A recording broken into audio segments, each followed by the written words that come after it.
Quando ouvimos a parábola do semeador em Mateus capítulo 13, geralmente nós aplicamos essa parábola ao coração humano, né? Aquele coração que é mais sensível, a, a boa semente, né? Um coração comparado a um solo fértil que dá resultado. E também ao coração que é duro como a rocha, aquele coração que é como a semente quando cai entre espinhos, que ouve a palavra, se alegra, mas logo fica sufocada. Sempre entendemos dessa maneira, e é assim, né? Como diz lá em Mateus, no capítulo 13, a partir do versículo 1 até o 9, diz assim, que naquele mesmo dia Jesus saiu de casa e se assentou à beira-mar, e grandes multidões se reuniram em volta dele, de modo que entrou num barco e se assentou, e toda a multidão estava em pé na praia, e de muitas coisas lhes falou por parábola, dizendo: Eis que o semeador saiu a semear, e ao semear uma parte caiu à beira do caminho, e vindo as aves a comeram. Outra parte caiu em solo rochoso, onde a terra era pouca, e logo nasceu, visto não ser profunda a terra. Saindo, porém, o sol a queimou, e porque não tinha raiz, secou-se. Outra parte caiu entre os espinhos, e os espinhos cresceram e a sufocaram. Outra, enfim, caiu em boa terra, e deu fruto a 100, a 60 e a 30 por um. Até o versículo 8. Bom, e se nós considerarmos então que ao invés do coração humano, esta palavra ela seja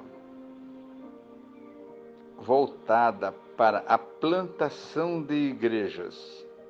E eu digo a você, meu irmão, a você líder, a você que tem a disposição e a vontade de plantar igrejas. E quando nós falamos em plantar igrejas, nós falamos da vida apostolar, né? Ou melhor, como a vida de um apóstolo, que é aquele que planta a igreja. Né? Como a vida do apóstolo Paulo e outros, Barnabé, que eram plantadores de igrejas, né? Por excelência, por assim dizer.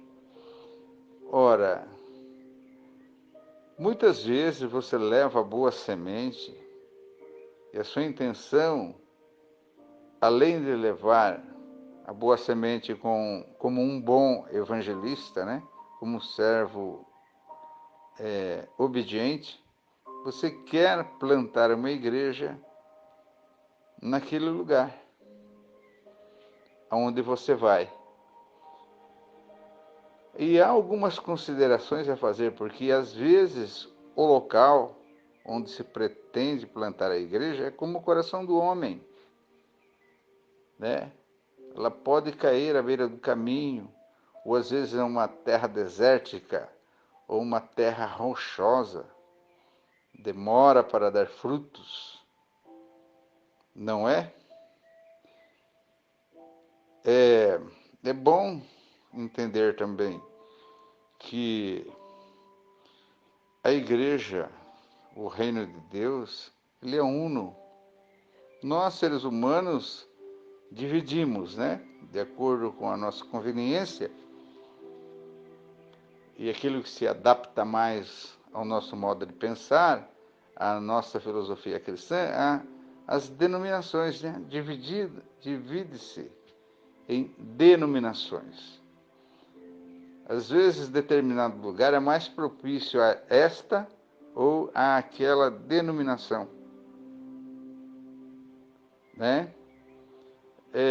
Eu já ouvi alguém dizer que no estado de São Paulo, de acordo com a nossa convenção, por exemplo, a Convenção Batista, né? Há mais de 200 municípios em que não tem um trabalho batista, né? Veja bem, nós não estamos falando aqui do reino de Deus, nós estamos falando aqui que não exista um trabalho cristão na localidade em que se pretende plantar uma igreja denominacional, né? Tem terrenos que é mais propício para um trabalho pentecostal, né? E por assim dizer, às vezes um trabalho batista, ele demora mais para dar frutos. Demora mais. Essas são as ponderações necessárias, né, que é preciso fazer. Não é, digamos, um local onde não existe nenhum trabalho cristão, de nenhuma natureza, né?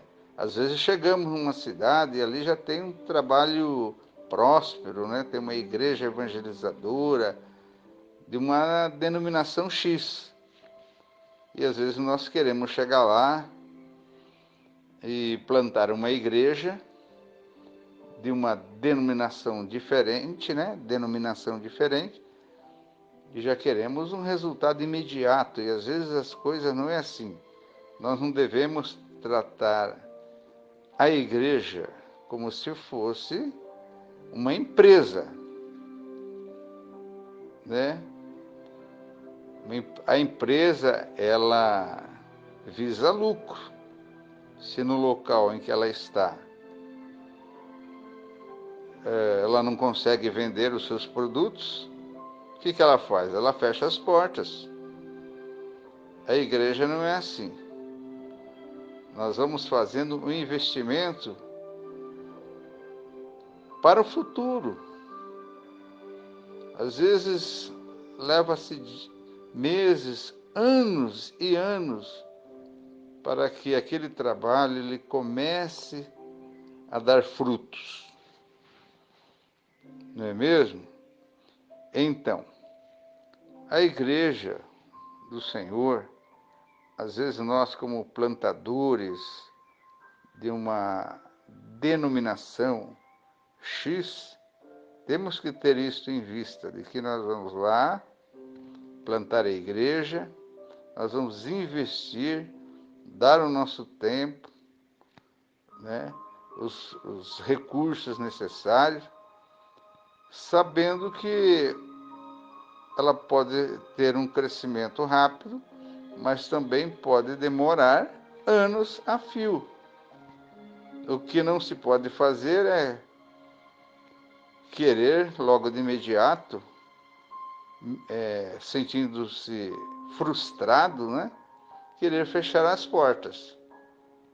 Ora, então, se é assim, não foi Deus quem enviou, não é mesmo? Voltando ao que havia dito lá atrás, a igreja é uma só, representada por diversas denominações.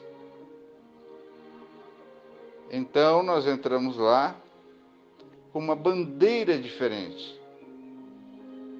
O evangelho é o mesmo, né? Talvez os costumes sejam diferentes. Unimos-nos, procuramos ver a possibilidade de disseminarmos, né, a nossa visão do evangelho, o nosso modo de pensar, a nossa teologia, os nossos costumes, porque nesse mundo há lugar para todos, né? E nós vamos ali sedimentar, levar a boa semente, não sobre o alicerce de outrem, né? Mas vamos levar a boa semente por intermédio do nosso trabalho, né? Então, não podemos desanimar, porque, como eu disse aqui no texto, às vezes, onde nós estamos lançando as bases, né, da novel igreja, pode ser um solo rochoso, um solo desértico, um solo cheio de espinhos, né? E para aquele trabalho que nós nos propomos, ele pode demorar em dar frutos, mas nós não podemos desanimar de modo algum. De modo algum. Eu já ouvi alguém falando, mas conheço uma cidade bem pequena, é uma cidade, por exemplo, né? Só citar aqui como exemplo, uma cidade de 20 mil habitantes, lá tem uma igreja batista que tem 5 mil membros, né? Amém por isso, né? E tem outras cidades, né, que tem uma população bem maior, de cerca de 100 mil habitantes. Às vezes ali só tem uma igreja batista com 50 membros, né? Então essa é a questão do terreno em que a palavra é assentada, e por isso nós não podemos desanimar, mas temos que marchar sempre, porque é Deus quem vai dar o crescimento.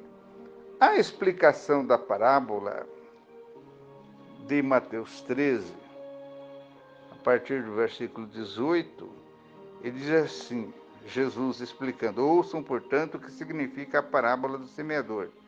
A todos os que ouvem a palavra do reino e não a compreendem, vem o maligno e arrebata o que lhe foi semeado no coração.